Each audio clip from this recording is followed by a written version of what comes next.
50 mga hayop na maaaring di mo pa alam pero kasalukuyang nanganganib. Part 6. Una, kakapo. Status: critically endangered.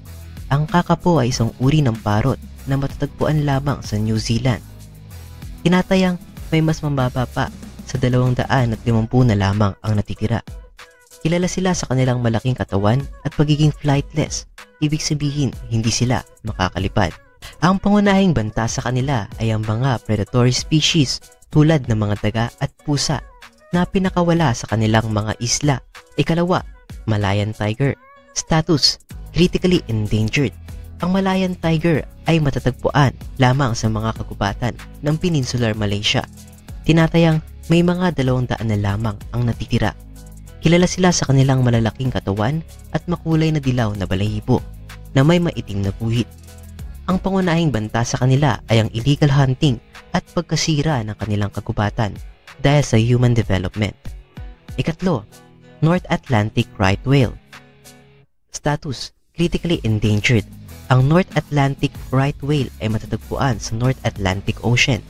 Tinatayang may mas mababa pa sa 400 na lamang ang natitira. Kilala sila sa kanilang malalaking katawan at mga kakaibang callosities o mga bukol sa ulo.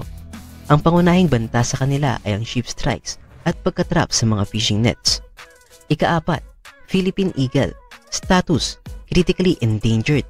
Ang Philippine eagle ay matatagpuan lamang sa mga kagubatan ng Pilipinas. Tinatayang may mas mababa pa sa 400 na lamang ang natitira. Kilala sila sa kanilang malalaking katawan at mahahabang pakpak, pati na rin sa pagiging pambansang ibon nito sa Pilipinas. Ang pangunahing banta sa kanila ay ang pagkawala ng kanilang kagubatan at poaching. Ikalima, red panda. Status: endangered. Ang red panda ay matatagpuan sa mga kagubatan ng Himalayas at mga bundok sa China.